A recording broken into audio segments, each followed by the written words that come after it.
早晨啊，咁多位，好多謝你哋嘅嚟臨啦。咁難得啦，即係放緊假都即係特登咁早走過嚟。咁咧，我哋今日咧嘅講座咧就係、其實就好似暢談傾偈咁樣嘅。咁啊就冇翻譯㗎啦，只係英文。咁啊，大家咧就點解會有呢個講座咧？就係咧為咗咧大家咧可以多啲認識咧李斯特，因為咧我哋市面上咧根本咧即係喺市場上面其實好少人講係關於李斯特嘅嘢嘅，係咪？就算彈咧，大家可能都係到演奏級啊咁樣先至開始接觸有多啲李斯特嘅歌啦。咁咧同埋咧就係大家咧手上咧係有張leaflet 嘅。咁同埋咧有幾張明信片嘅嚇，咁嗰啲明信片咧係真係整咗一個架咧，係俾大家貼郵票。You can put a stamp on it and then write your words 嘅，即係俾大家咧好多時未好多朋友咧，我哋已經好少寫字啊。咁我哋咧寫兩句心意嘅説話咧，寄俾人咧係即係絕對歡迎。同埋咧，如果需要更多咧，喺後面張台咧仲有嘅，大家可以即係派俾學生啊，或者送俾朋友，係歡迎攞多啲嘅。咁跟住咧就係點解有呢個講座咧？就係我哋好多時咧係唔係真係去聽音樂會嘅？點解呢？因為我哋唔熟啲歌，我哋唔識究竟啲咩內容。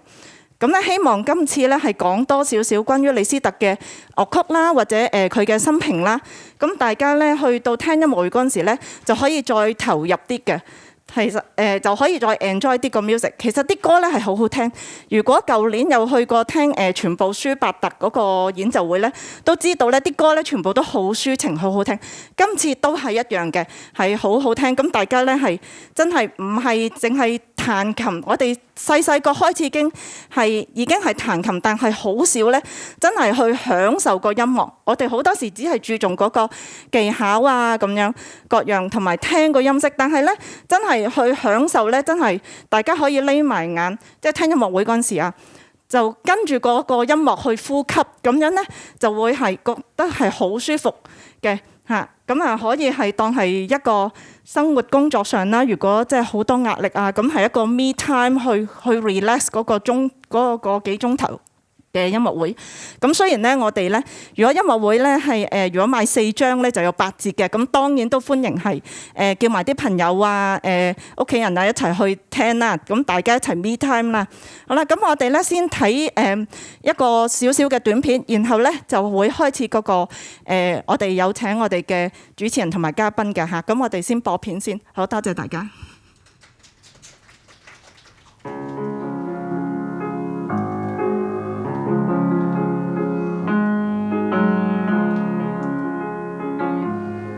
Hello, I'm Robin Zebaida, and I'd like to tell you about Listomania, a piano recital at City Hall Concert Hall on the 13th of February. As well as featuring some of the original works of the Hungarian Franz Liszt, it will also contain some of his many arrangements of other composers' works. So if you come along, you can hear music originally composed for organ by Bach, for the voice by Schubert, for the operatic stage by Donizetti, and for full symphony orchestra, the Fifth Symphony by Beethoven.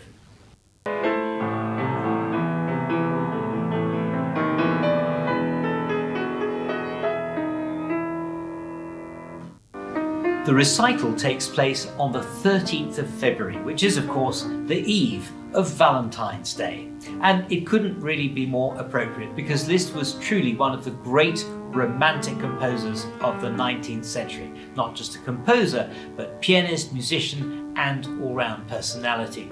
In fact, the term Listomania was coined by his friend, the German poet and critic Heinrich Heine, to describe the frenzy of adoring fans who followed him around through over 1,000 concerts in a space of a decade all across Europe, which he gave in order to raise money for a commemorative statue of his childhood mentor and idol, Beethoven.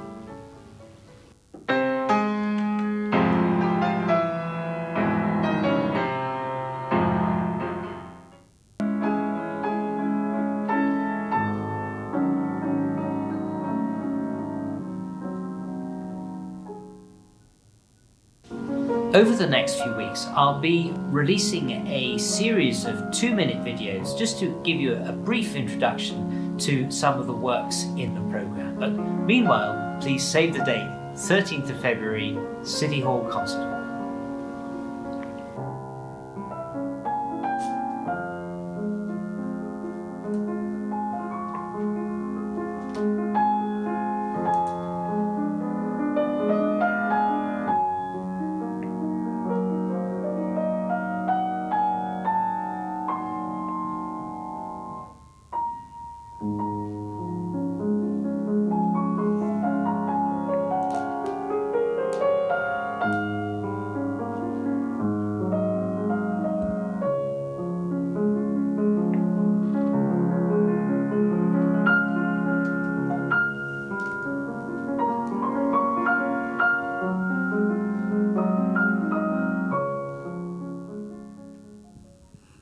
好啦，我哋而家有請Dr. Mary Wu 同埋 Mr. Robin Zebaida 嘅。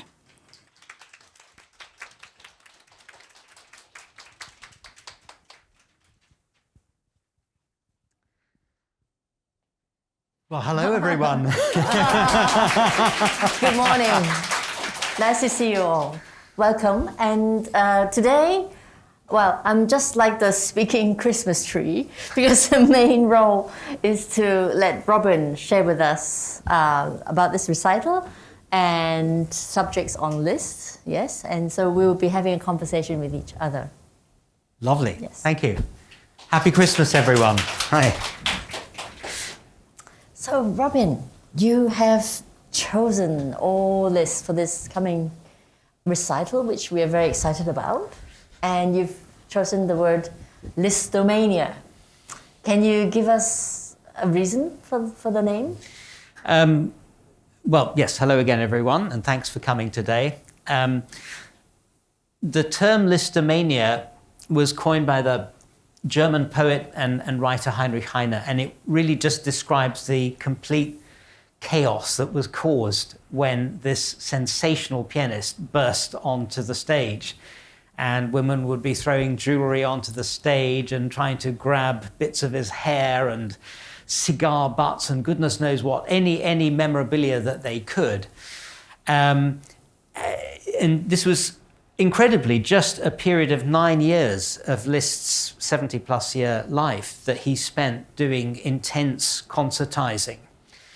And he really revolutionized concert giving as we know it today. He actually invented the term piano recital. He was the first pianist ever to put the piano in the position we know it, not really quite like this, but in profile so that the audience could see the hands, the profile of the pianist, and so that the sound would project outwards. You know, traditionally people would play with their back to the audience or in other positions. And he was the first pianist to make a feature of playing music not just his own. You know, piano playing at that time was more or less a kind of showpiece for virtuosity of the pianist. One of Liszt's famous recitals, early recitals reviewed by Berlioz, included Beethoven's Hammer-Clavier Sonata, which he was absolutely knocked back by. This huge piece, which is not only titanically difficult to play, but also a monstrosity to listen to. I heard it played by Marc-André Hamelin, yes. a pianist we were talking about recently in London. It's a very difficult piece to hear. So Liszt in so many ways was a revolutionary, and he certainly attracted audiences in a way no one had before, and possibly arguably since. So born in 1811, yes. You're talking about the concert tours around 1829 to 38, right? Yes. Yes. So very, very hard work during those times, giving thousands of concerts all around Europe, and traveling a lot as well. Yes, and it's extraordinary to think that he covered all of Europe, all the way down to Spain and Portugal, Turkey, Russia, England, France, Germany, of course, Italy. And all this at a time when widespread rail travel was not common, let alone, of course, aeroplanes. And he, played in every kind of nook and cranny that would open its doors and get these rapturous receptions, including all the way up to courtly venues, palaces and kings and queens and princesses, czars. Yes. Yeah. So around 1838, he decided to really focus on composing more, right? Especially in Weimar. Yes. And so I noticed in your program that you've mixed, the earlier works with the later. Yes. And I was wondering if you could share with us, why with this, did you have any story behind planning this program, or what was the train of thoughts you had when considering? I think Liszt is probably the easiest composer to give a one composer recital of, for one very obvious reason, which is that no other composer before or since transcribed the works of other composers to anything like the extent that he did. And not only that, but even if you look at his own music, he spans music all the way. I mean, his teachers were rooted in the classical era, Salieri of Amadeus fame, and Czerny, who was a pupil of Beethoven. And by the end, in the last 10, 20 years of his life, he was writing music that very clearly pointed towards the impressionism of Ravel and Debussy, and the atonality and 12-note serialism of Schoenberg and the Viennese school. So he had this extraordinary luminescence that pointed all the way to the future, as well as deeply rooted in the Romantic era. Incredible imagination and exploration of the piano, what it could do. Yes, the sonorities and it's no exaggeration to say that he was actually responsible for some of the innovations that we enjoy today. When he went to Paris as a young boy, and he and his father rented rooms opposite Erard Piano, which was the great piano French, maker at the time. The French piano manufacturer. Erard immediately saw the potential for monetizing, this wonderful relationship with Liszt, this amazing pianist. And he could play so super fast, but the old pianos couldn't keep up with him. And they invented the double escapement action, which made it much easier to play rapid notes, especially repeated notes. And later on in his life, Liszt had been writing music and begging the piano manufacturers to invent what we now know as that pedal, that third middle pedal there, which could sustain some notes while keeping others dry and, undamped. And that, there's one piece that he wrote, in fact, which, because they hadn't yet invented this, he had to arrange for two pianos. So one could play with the pedal and one could play without the pedal, all for a little section that was just a few bars long, but a very important, funeral march. It's the Grosses Concertsolo, which is the forerunner of the famous sonata that he wrote. Right, Yeah. yes, the B minor. Yes. And on the note of transcription, which you mentioned, is very interesting, because in those days, it's difficult to go to concerts, as you say, and if you're not nearby a concert hall, it's quite difficult. So I think one of his missions was to really promote other composers' music, especially those that he loved. So operas and symphonies, and he wrote quite a lot of transcriptions. Yes. I see that on your program there are also a few transcriptions. So would you like to go through a little bit your program with us, share some thoughts? So the first piece is a Bach Prelude and Fugue, which I know many of us, that's almost like the bread and butter for any budding pianist. The 48 written through all keys twice are often referred to as the Old Testament of music. But this is a prelude and fugue written for organ. So 2 hands plus 2 feet. And this has a particular personal resonance for me, this piece, because the first time I heard it was in the very first organ recital I attended at the age of 18. And it was given at New College, Oxford, just at the very beginning of my studentship there. And I'll never forget it for so many reasons. There were lots of pieces on that program that I loved and listened to again and again. But this was the very first. And being an organ recital, it was the first time I'd been to a performance where you couldn't see the performer. And as he didn't take a bow at the start, the music just began.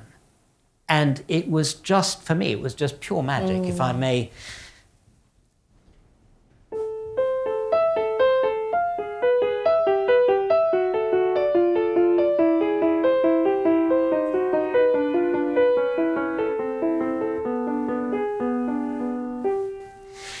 This absolutely beautiful, sinuous, chromatic descent. And I had one of those experiences where almost from the very first note I was grabbed and I knew this was a piece that I was going to love every single note of. But it wasn't till about 10 years later that I randomly found in a library Liszt's transcription for piano.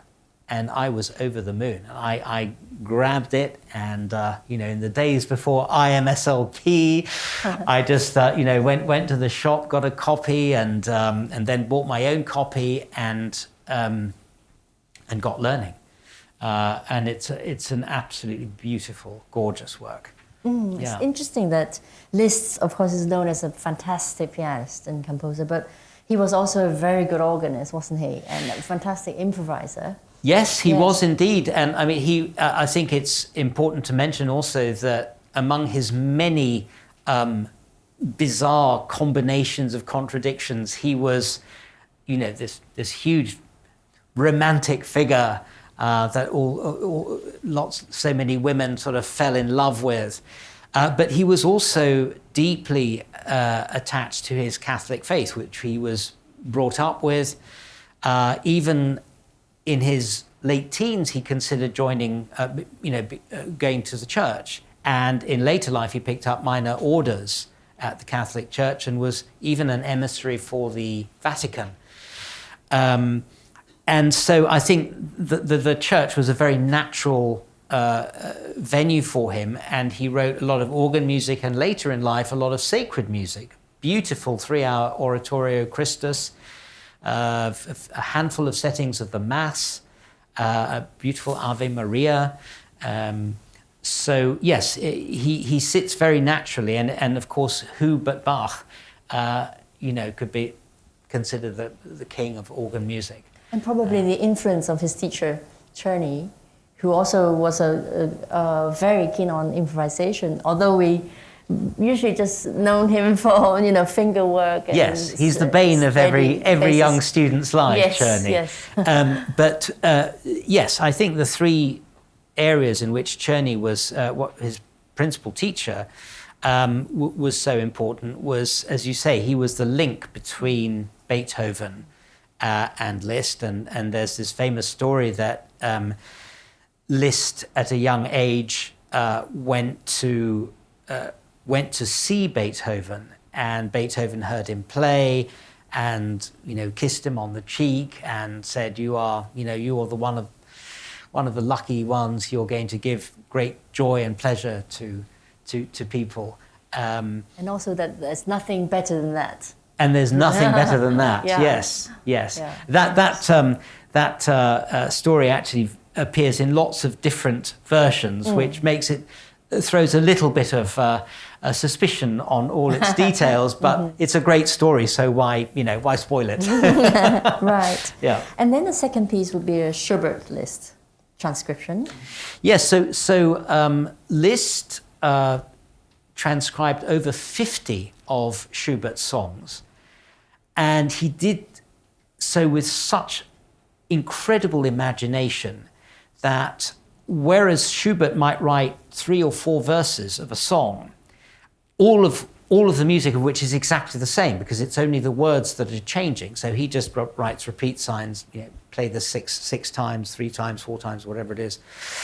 So for Liszt, it becomes like a theme and variations. You don't have the words, so you've got to do something with the music, and he'd put the tune at the base, in the middle, and at the top, and vary the textures and make them more and more elaborate.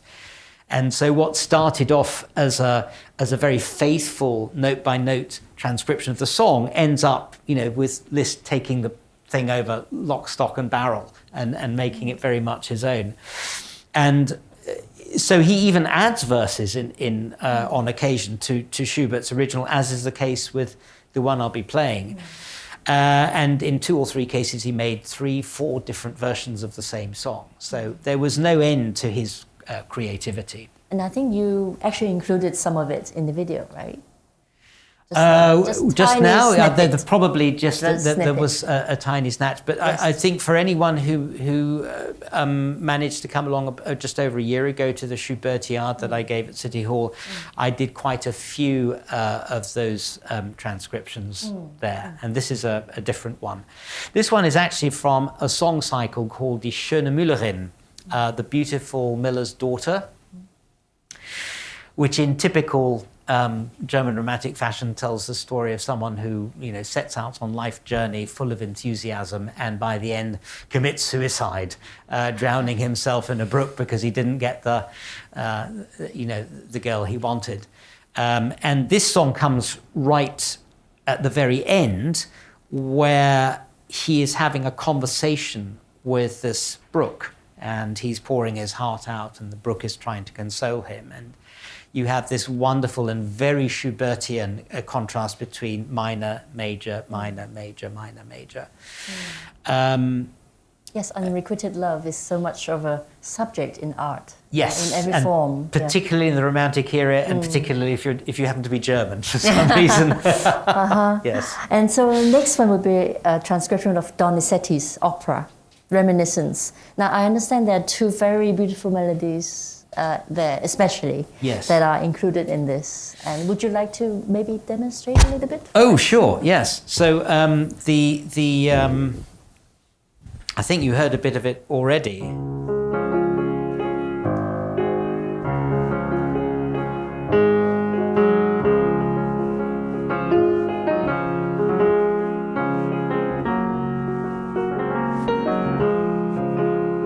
It's the first one, and then you have later.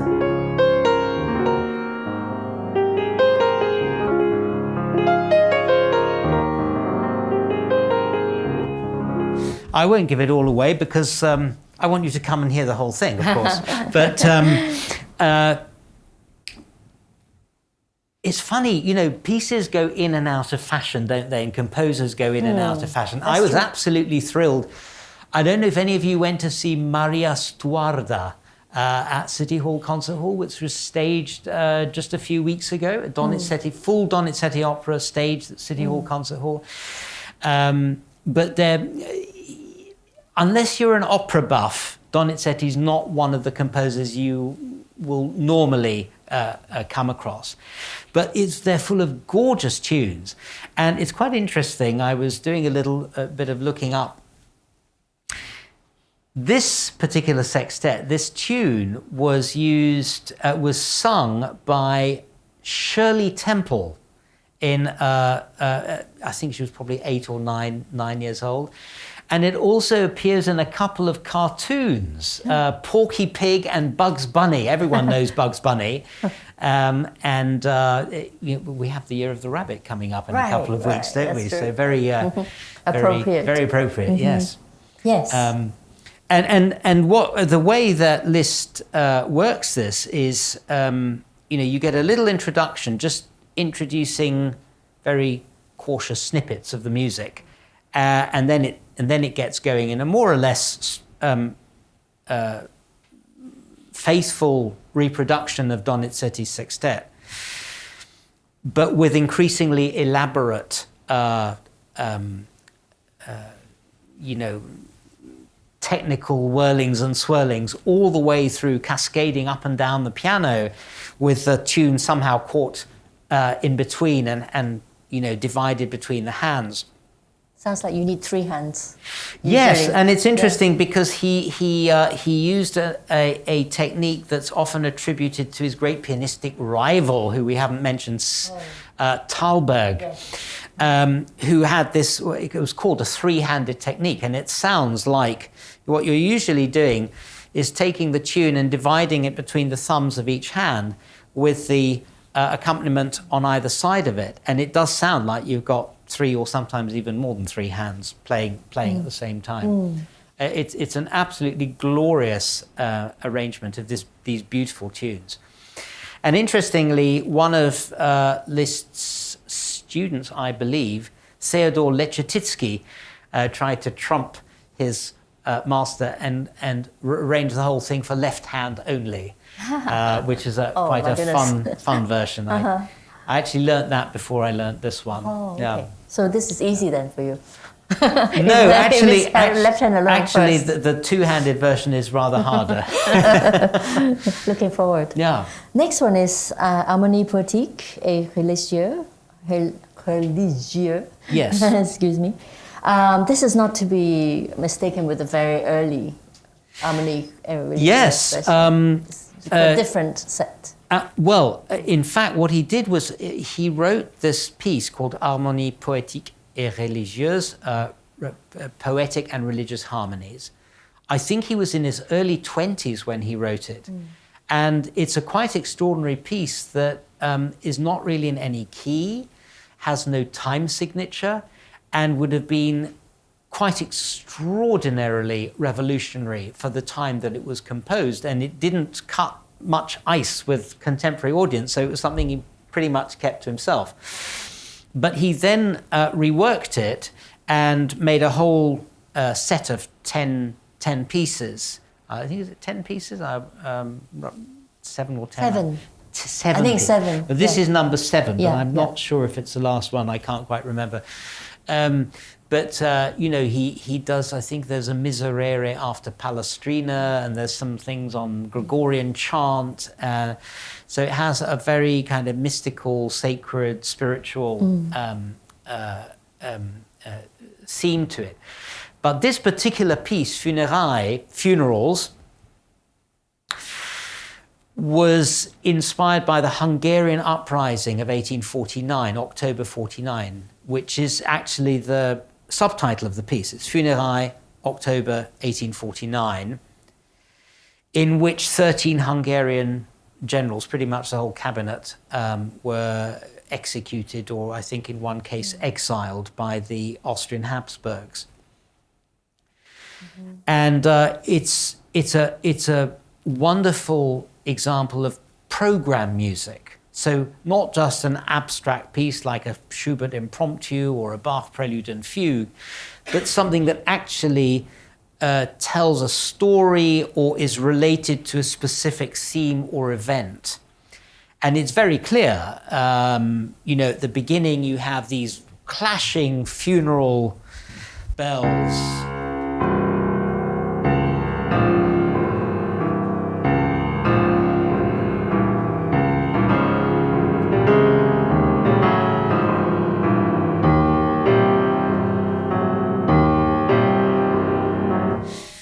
And this is followed by a long, tragic lament, which then gives way to a more gentle version in the major.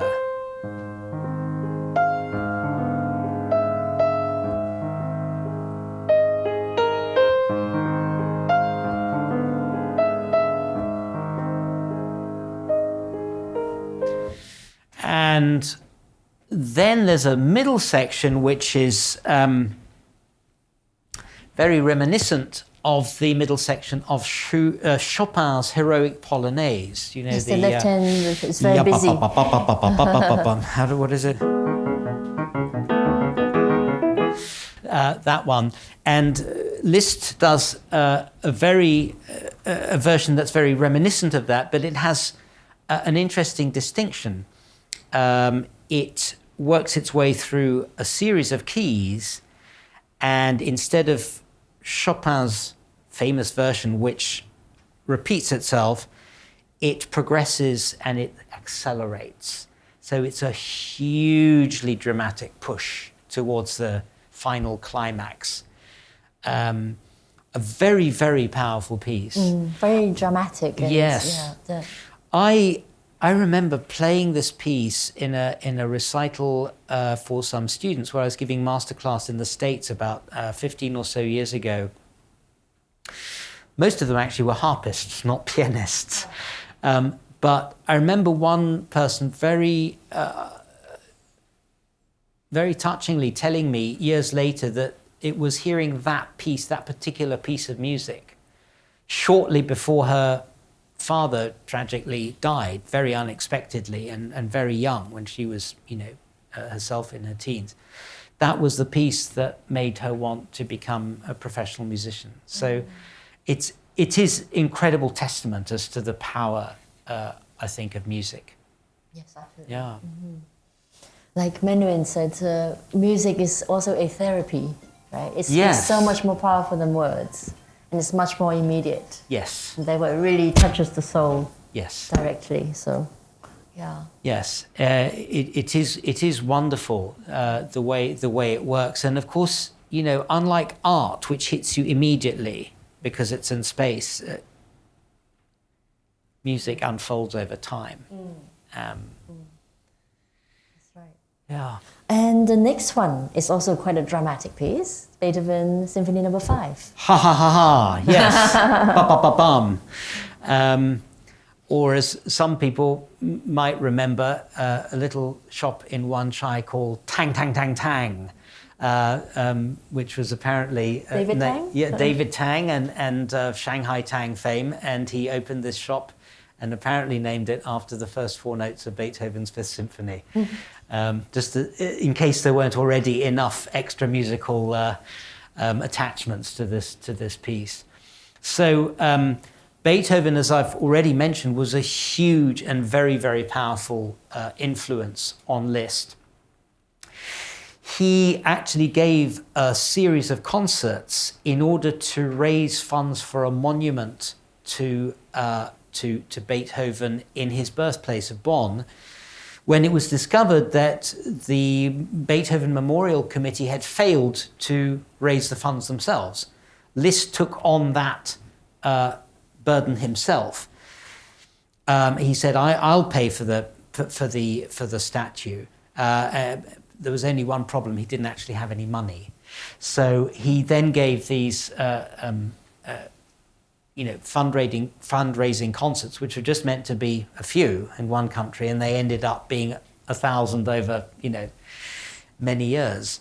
And so he did raise the funds for the statue, and also, of course, he transcribed all 9 of Beethoven's symphonies for piano solo, and the 9th one for 2 pianos. And when he was in Weimar and mainly focusing on conducting and composing, he made revisions to certain of these, including the Fifth Symphony. But they're pretty monumental things to have to play and study. Yes.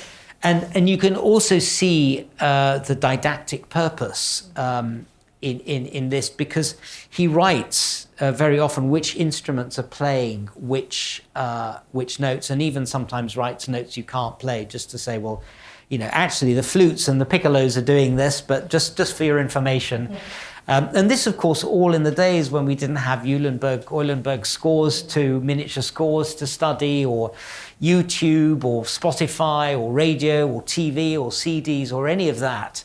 So these were multi-purpose, these arrangements. But Beethoven also wrote the transcriptions for 4 hands. Beethoven, yes. He went further. That's right. Beethoven arranged them all for piano duet, and Liszt, in this respect, as in many others, went further. Yes, that was, I think, almost really his life motto was going further. Yeah, always developing. Amazing. There's this wonderful quote about him saying he wanted to hurl lances into the future with his music, something he undeniably did. Yes. And to contrast that, you have included a consolation to follow the dramatic Symphony 5. Yes. So, and it's interesting, you know, I think, I don't know what, I'd love to hear actually what sort of preconceptions you grew up with Liszt. Not preconceptions, but what were your first experiences of Liszt? You know, I remember the Hungarian Rhapsodies. I had a record of the Hungarian Rhapsodies with this wild, wonderful gypsy music. And my record was of the orchestrations by Doppler. So that made, you know, you have cymbalum and all these amazing orchestral colors.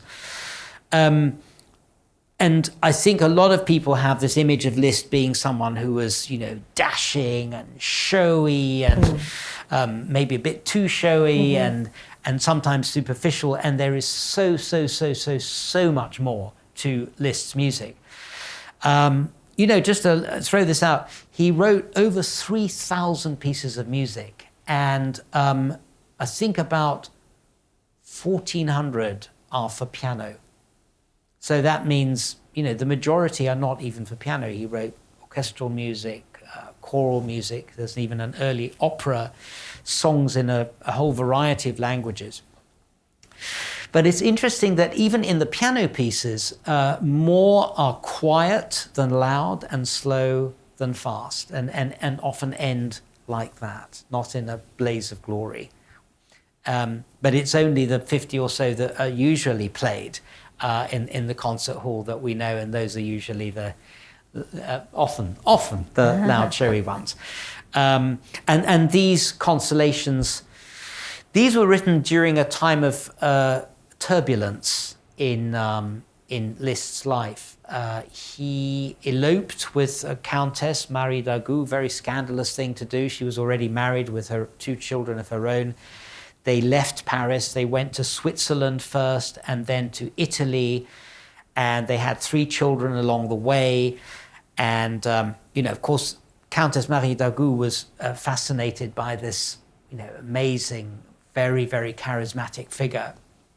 But she was also very jealous, and she wanted Liszt to himself. Meanwhile, he was being, you know, pulled in all sorts of directions, mostly to go and play and raise funds for the people who died in the Danube flooding, and then for the Beethoven monument, and so there was a lot of tension in that relationship, and of course it filtered down to his relationship with his 3 children, 2 of whom died in early adulthood, and it's certainly a romantic notion to think that these consolations, which were written around that time, were partly to console himself.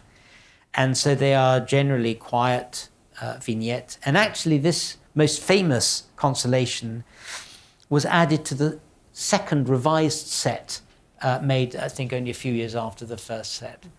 And it contains this lovely, quite Chopinesque tune. And it's also interesting for one other thing, which, as I mentioned earlier about the use of the sostenuto pedal. He actually writes it in such a way that if you take literally, it's almost impossible to play without the middle pedal. He writes a deep D flat to be held for several bars with changes of harmony. And it's only the first time that I've ever played this in 20 years that I've tried to use it incorporating the middle pedal. It's generally now accepted that because the middle pedal didn't yet exist when he wrote it, in fact, I think it was a good 20 years before it came along, that actually you were supposed to touch very quietly that bottom D flat. But anyway, it is a stupendously beautiful and simple tune. Very sort of in reference to the organ as well, isn't it? That deep bass that would sustain. Yes. For such a long time. Yes, yes, it would have been, in that respect, perhaps not in others, a very ideal piece to play on the organ. Right, of course. No doubt someone's had a go, I'm sure, yes. And so the last piece you will play for us is the Dante Sonata, Yes. which is another extremely dramatic, fascinating, great piece. Yes. Yeah.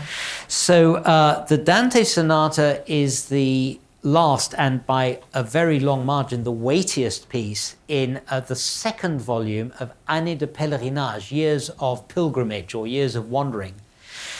And it relates, I just mentioned Countess Marie d'Agoult. They eloped, they went first to Switzerland and then later to Italy. And Liszt loved Italy. He was really taken, I think he was emotionally very in tune with the very free-spirited Italians as a people, but also, of course, he was absolutely captivated by the literature, the art, the buildings, the architecture, and that comes across in the titles. I mean, Petrarch sonnet, and of course Dante Sonata. So the full title, Après une lecture de Dante, after reading Dante, could be an allusion just to, I've immersed myself in the works of Dante, but it's also the title of a poem, isn't it, by Victor Hugo? And you can check that out and see. I think it's a novel, actually. Is it a novel? Yes, Right. about Okay. hell. Yes. Yes, and how the Dante's Inferno. So I mean, this piece basically is a depiction of heaven and hell and this clash. And Liszt was so much, and I think this is what makes his music so electrifying. He was a person of wild extremes. He was the first person really to write music where you could have whole sections right in the top of the piano, and as I began the Funérailles, also right at the bottom of the piano. And he expanded the actual range of the piano, as well as the emotional range of what it, physical and emotional range of what it was capable of doing. And this piece begins with what's often seen as a musical description of the inscription on the gates to hell. Abandon hope, all who enter. And it features an interval known as the tritone, a very discordant, uncomfortable interval that was known in medieval times as the devil in music. And it goes like this.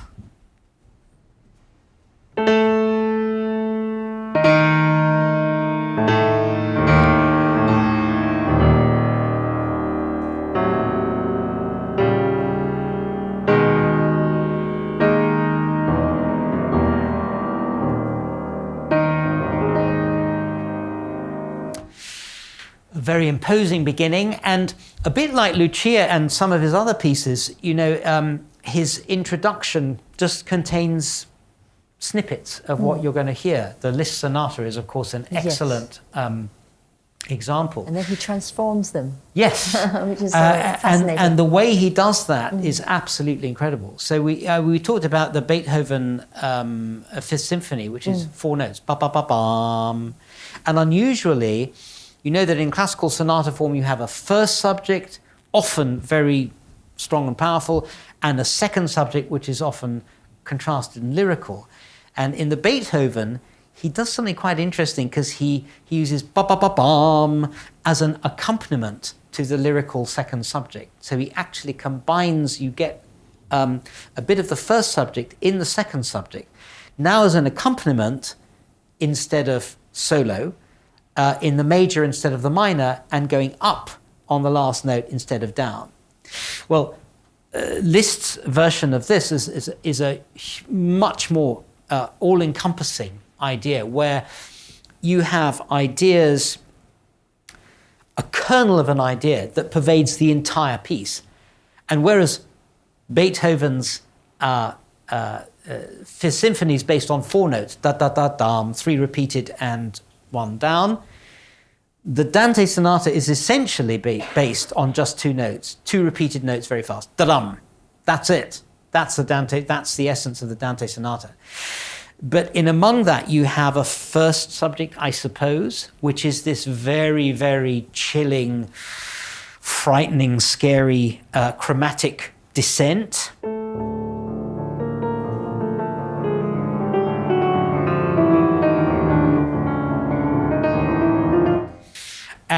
And you have a second subject, which is, again, based on the first, a descent. It goes up one note and then down, but instead of a chromatic scale, it's a major scale. And the first time you hear it is in the explosive first climax, which is...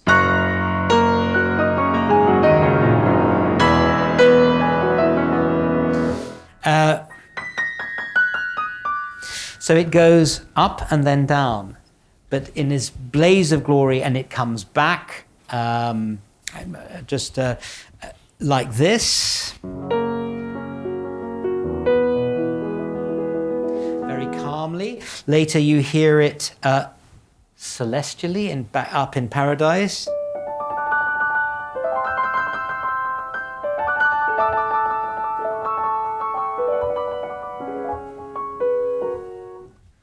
And meanwhile, this rather scary descent into hell later on becomes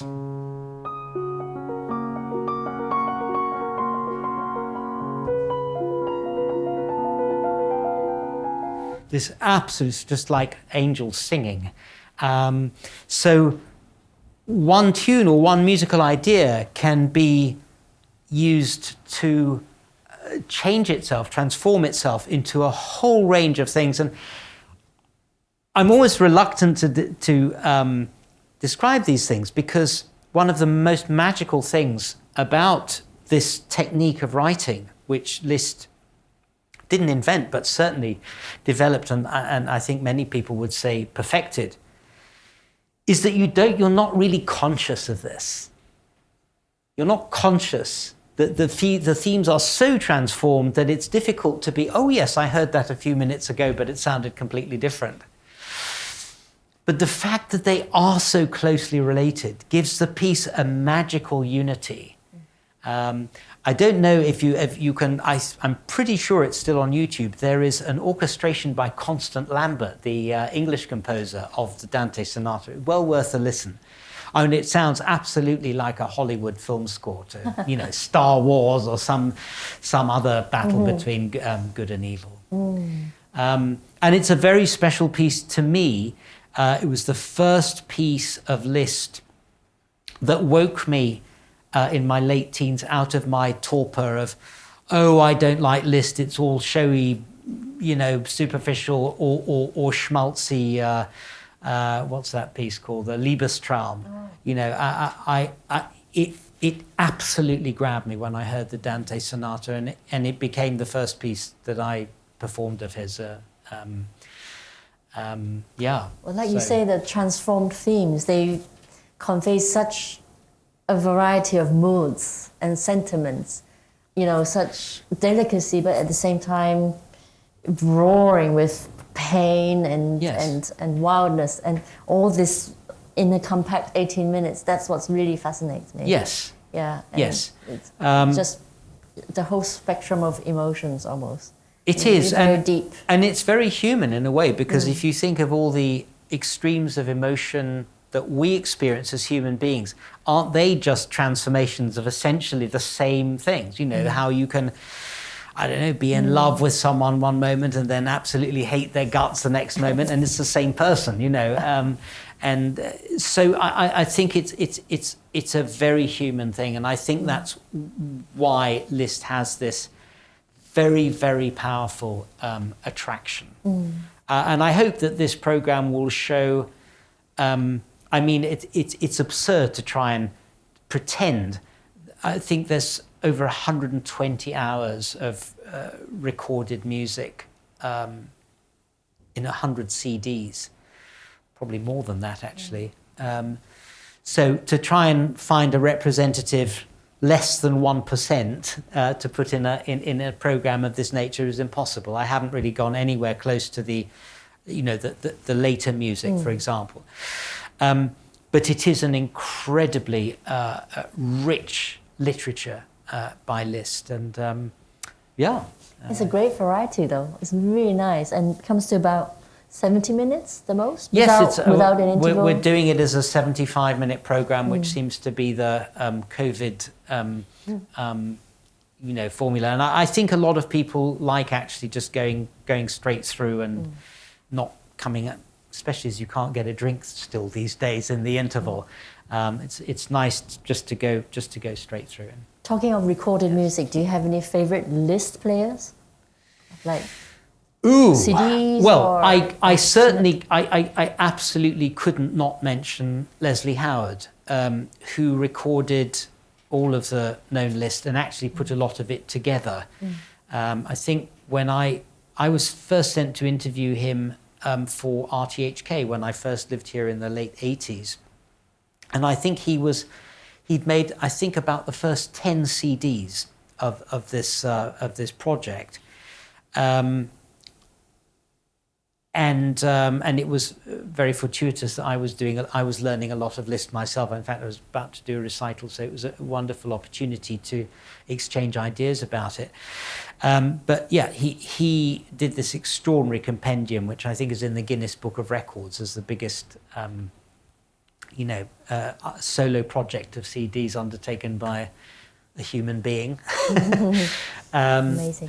Not to mention all the unbelievable amount of scholarship and time that went into putting it all together, because a lot of this music was not published, of course, and you get a few pages here, a few pages there, some sold off at auction, some in vaults, some in library in the States, and to bring that all together and then edit it and put it together. And I mean, even a piece as popular as the Dante Sonata, there were 3 versions preceding the one that we know today. And Liszt was, like other composers, an inveterate reviser of his music. So you get lots of versions, but I remember seeing the manuscript, and it was like 3 versions, but all on one piece. So, one pen here, one bit of writing there. It looked like a zoo. Wow. So Leslie Howard. Georges Bollette, I think, is difficult to, a wonderful, stupendous performer. Marc-André Hamelin, some of his playing. How about you? Who do you gravitate towards? Louis Kentner. Louis Kentner. An old legend. Yes. Yes. Also Hungarian. I think he had a very special taste. Yes. Affinity with the music. Yeah. I'm very jealous that you studied with him, didn't you? I'm very lucky, yeah, I was.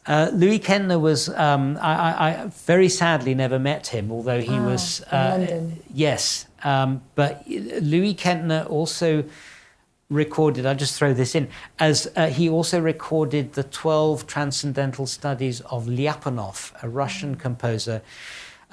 Which you did, right? Sorry? But you... I played a few of those.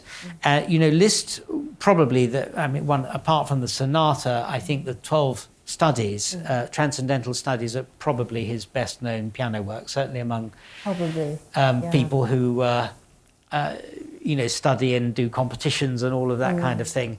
And they were actually originally meant to be 48, so... twice over all the keys, but they ended up being 12 through all the flat keys. And Lyapunov, who certainly came under his field of influence, I'm not sure if they met, I suspect they probably did. Lyapunov wrote 12 transcendental studies in the other keys, in all the sharp keys. And in fact, the last one is a very clear homage to Liszt. Wonderful. I probably strayed miles off your it's question, wonderful. but it's great. Yes, Louis Kentner is someone I would love to have met. And is there anything else you'd like to add towards this recital, the sharing, what you'd like to be able to achieve, and doing the recital for us? And come. Come. Yes, come. Definitely. And please take as many. Of the flyers as you can usefully distribute to your friends and family and students and blah blah blah, and let's all have a wonderful time. And on the eve of Valentine's Day, I mean, this talk is entitled Liszt the Romantic, and we've barely even touched on Liszt the Romantic. I mean, he had the most extraordinary artistic ideals. He raised the status of musicians for the whole of the rest of time. I mean, musicians were seen as little more than servants at the time, and he elevated their status hugely by his work. He was the recipient of free tuition from Czerny and Salieri, and of the 400 students covering just about, like a musical yellow pages of all the great pianists and composers who followed from all sorts of different fields, from Albanists to French, Russians, Germans, and even Americans. Edward MacDowell came and studied with him via Paris. He never took a penny from all of those students. He earned hugely from his, concert work, but he gave all the money away almost immediately. He distributed.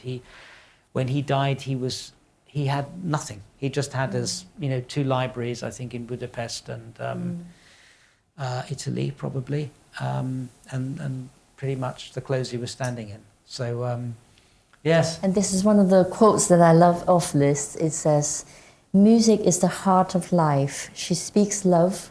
Without it, there's no possible good. And with it, everything is beautiful." On that note, because it's the eve of Valentine's Day, you're spreading Beautiful. joy and happiness. I don't think there's anything more to add to that. Thank you so much, Robin. Thank you, Mary. Thank you very not much. at all. Thank you. Thank you. Thank you. I don't know if anyone has any questions they want to ask. Are we doing a Q&A? I'm not sure, but if anyone has any questions, either informally afterwards or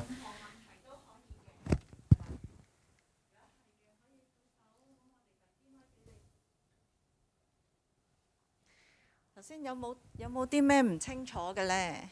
想聽多少少嘅。I remember when I was at the Royal College of Music, I think we almost overlapped, I'm not sure, but Itzhak Perlman, the great violinist, came, and I went to a talk he gave, and he asked at the end, "Does anyone want to ask any questions?" And there was this deathly hush, all these very, very awestruck students, and he said, "Well, what I'm going to do is count down to 10. And if no one's asked any questions, I shall leave." So maybe we'll just leave it at that. But sure. Thank you very much, Mary. Thank you. Thank you. And thanks. They have questions. We have a question. Will this talk today be on a can it be received on WhatsApp? Today's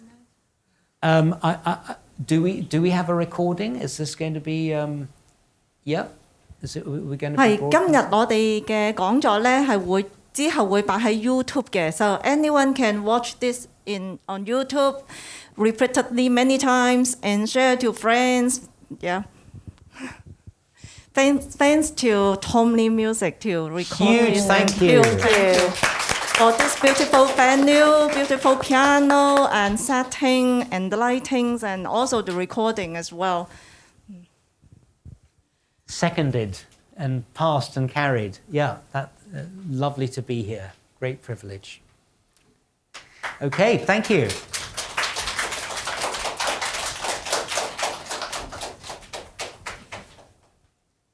So thank you for everyone for coming and we thank you so much. Dr.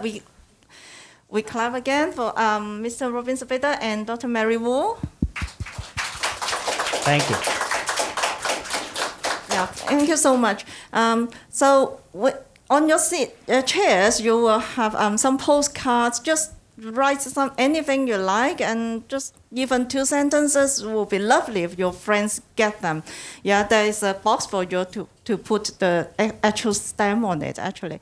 And if you want more postcards, they're here and on the table in the middle.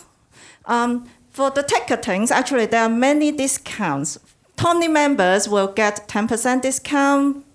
Bravo members of Hong Kong Philharmonic as well, 10% discount. And then any purchase of 4 tickets or more will get 20% discount. Yes, if you want more discounts, contact me personally, okay? Okay, thank you so much our guests, our hosts, and thank you for Tommy Music, and thank you for everyone here, and a late Merry Christmas and Happy New Year. Thank you.